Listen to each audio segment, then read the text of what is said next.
Welcome to Reimagine Communication. This is an unfolding dialogue between Liv Larsson and Rung. For 3 decades, they have explored nonviolent communication, not only as a way to navigate conflict, but as a doorway into something larger. What it means to be human, together.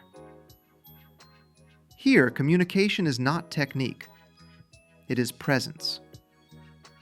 It is listening for what longs to be heard. It is daring to stay open in the midst of complexity. These conversations are living questions about truth, about connection, about the courage to meet life as it is and as it could be.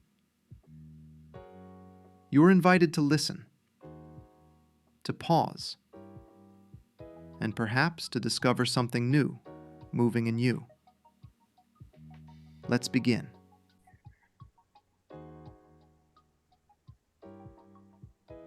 I kind of got into this talking about books. Yeah. So I would like you to share, and I would like to share one book that really kind of impacted my life. I thought that would be fun. Just one? Well, I have many. All right.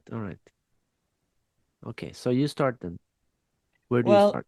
I would say more recently, it's Lisa Feldman Barrett's both books, How Emotions Are Made, as well as 7.5 Lessons About the Brain.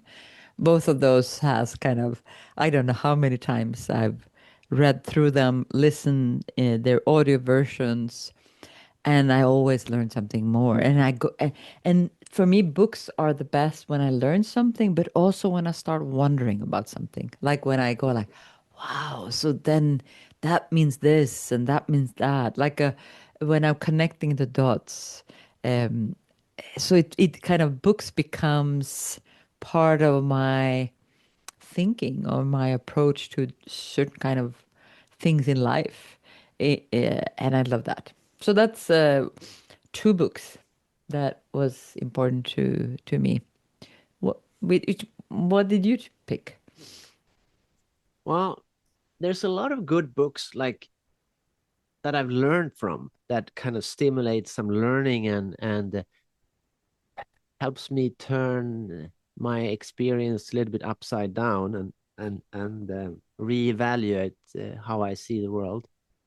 But there's one book that have stuck to me that comes back again and again, and it's a pretty small book. It's called "How Then Shall We Live? 4 Simple Questions That Reveal the Beauty and Meaning of Our Lives." And the title, How Then Shall We Live, if you Google that, there's a lot of books on that. So it needs to be this one by Wayne Miller. Wayne Miller. Yeah, that's the author. And yeah, I just get goosebumps now just thinking about it. It's I think it's pretty difficult to be a human.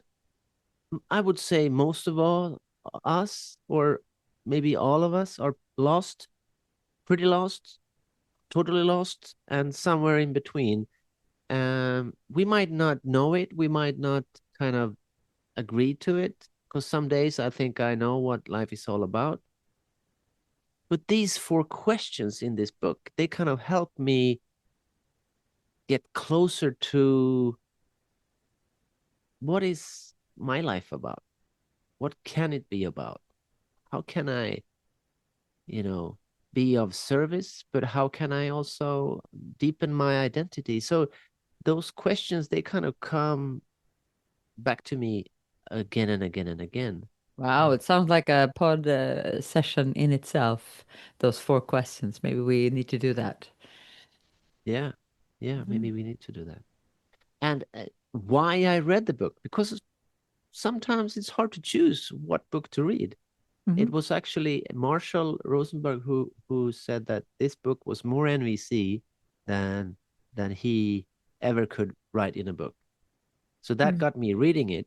Uh, and it's not a technical book. So I think that is like the spirit. Yeah. So it's yeah. Yeah, that's a book I carry with me for I don't know, 25 years or something. Yeah.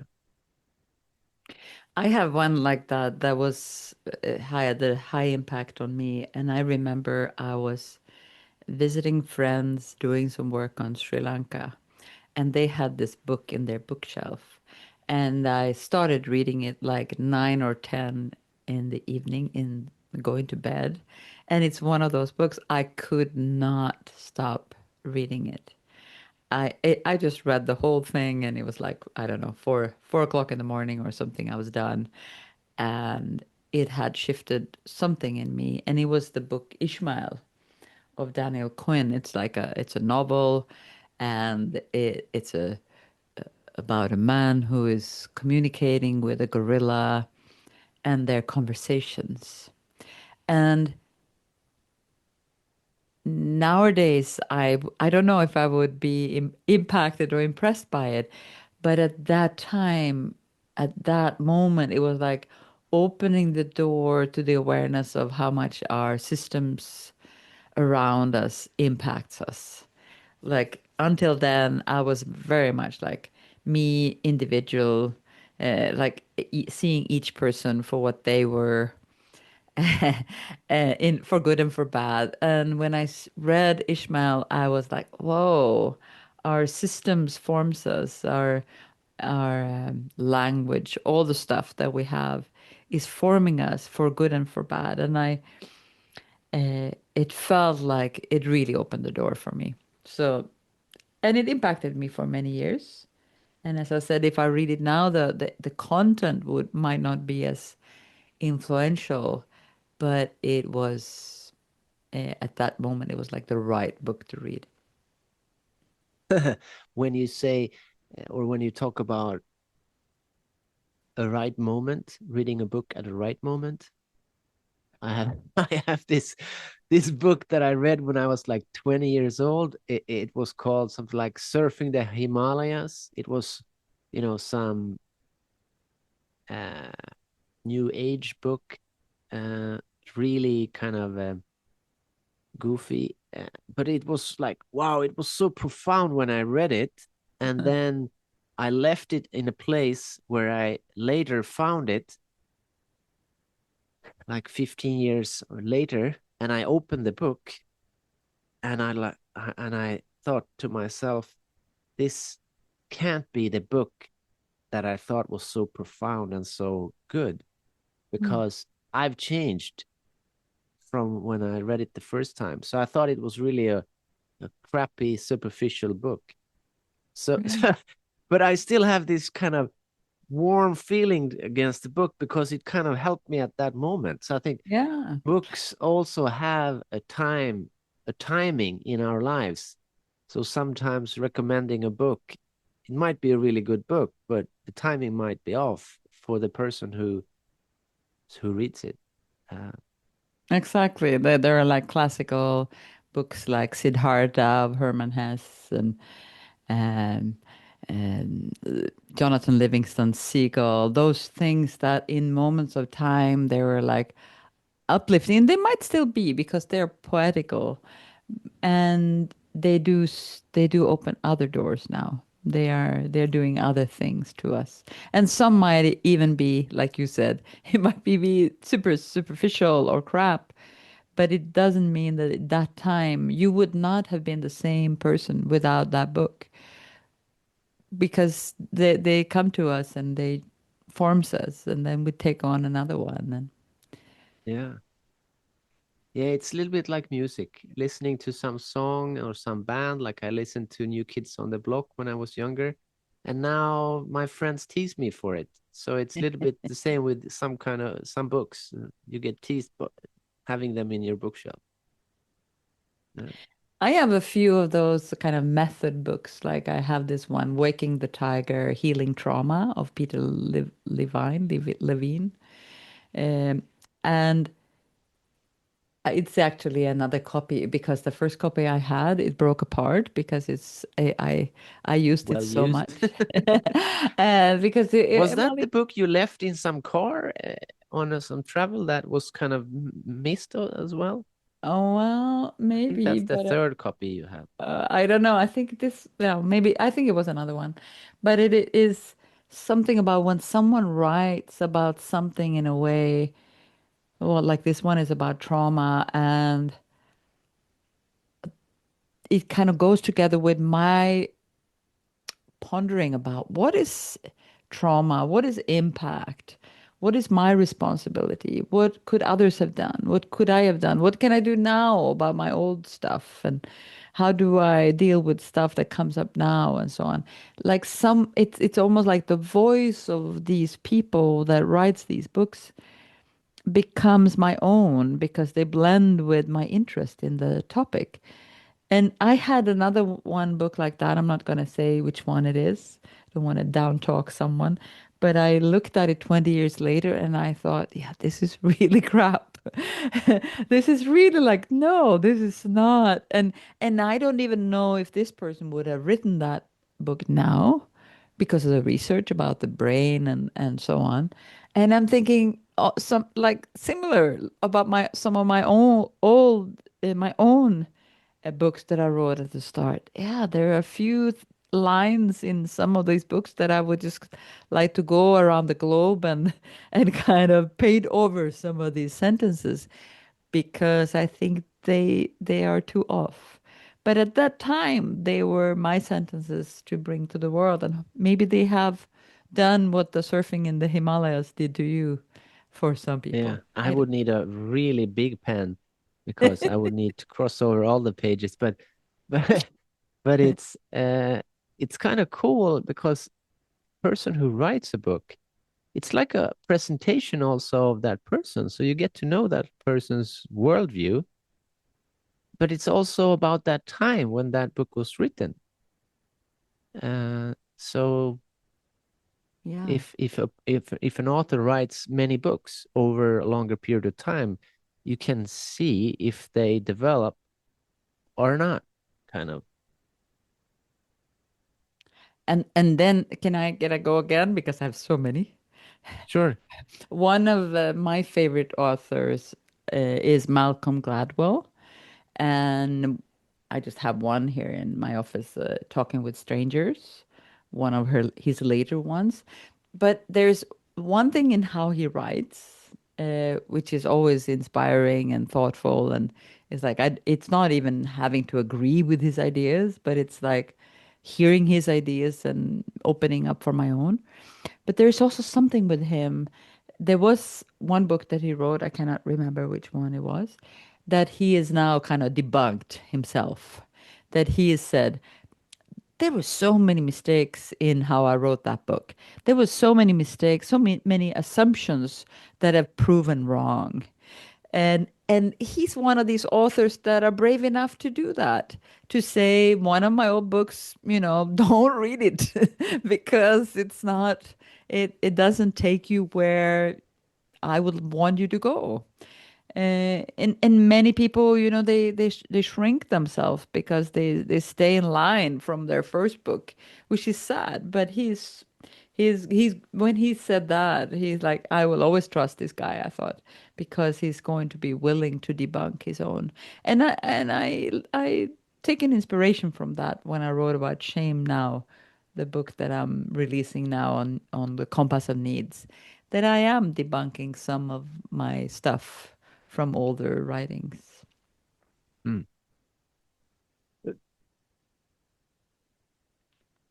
have another book, um, and it's not so much about the book, my learning, but it was that I really liked the book. It's Ken Wilber's book, Integral Psychology. And what I learned, because I recommended to some friends who didn't like it at all. Um, and and then I started thinking, so how come? And I noticed that me as a reader, I am actually part of creating the experience of the book. Mm. like my prior experiences and knowledge about something, because that book kind of helped me sort a lot of experiences for like 15 years of doing workshops and teaching NVC, and thoughts that I had, kind of experience that I have had, made sense. I could order it kind of. Um, and if and my friends, they didn't have those experiences, so they would it would be a different book for them. Yeah. So I think that is kind of cool. It's like a relationship. It's me and the book, and then Mm. it's you and the book, and Mm. the relationship might be different. Yeah. And then in being an author, I have the same in writing. Like if I would just write for myself, I would be bored to death. But if I'm envisioning that someone will read those sentences, then I'm stretching myself. How can I make them clear enough for someone else to get what my idea is about this? Not that they need to believe in the same thing, but that I become clear to them. So when I'm writing something, the reader is always in my office. My office is very full when I'm writing Full of because people. full of people that I'm kind of considering, how will this be? Is it understandable? Am I clear in any way? And always when I read my own books, like I open my book, I go like, that was not well formulated, because already 2 weeks after I've written the book, there's some new formulation in my head that I would have preferred. So there is that flow in between you, me, the reader, and the writer, um, which is quite fantastic that we have the Yeah, language we have. kind of cool books. And you and I have two books that we have in common that meant a lot to us, and it brings tears to my eyes. One is uh, the Continuum concept. I think it's the English title, right? Yeah, Um, Continuum, by Jean Lidloff. Jean Lidloff, yes. Yeah, And the other one is, of course, Tears and Tantrums. yes, it is. At Do you remember the author's name? I forgot it now. Um, Jean Lidloff is the Continuum concept, and Tears and Tantrums is by Althea Salter. Althea Salter. Yeah, Yes, and why I'm saying you and me is because we have a son that we brought up with a lot of support from these two books. yeah. And what I appreciate about it, that we kind of talked and agreed, and before we became parents, because Mm. when you're actually having your child, you're so busy And just you're so tired learning because you don't sleep. learning learning being the new parent. So it was kind of cool that we had time to think about those things before. But yeah, crying and how to relate to a crying child, I mean, yeah, that was powerful. It took And some al- time though. and also, yes, it took time. But the continuum concept was also deciding together to carry our child as much as we possibly could, as long as he seemed to want it. So we were carrying him. Uh, he was like constantly close to an other adult human being, until he started moving away and saying, "Okay, I'm off." And he Yeah, became very fast in being independent from us from that kind of day on. yeah. And Yeah, that was people need to read those books. It doesn't really make sense to give snippets, but yeah, it not only changed the way I relate to our son, but it's also kind of makes sense of some kind of continuum. How, from where do we come as species, as humans, and how are we meant to live, and how do we blend with society as it looks now?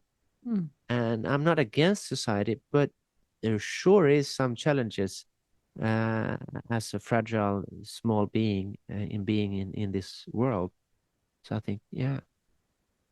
Yeah, and I want to say something too about crying. I mean, both you and I have worked with breath work and lots of crying, lots of tears, and like having said yes to all of that. And then at the same time, when there's a child that is crying, it became kind of different. It's like, he shouldn't cry, or like there's something wrong. He must be hungry. He must be, cold or whatever.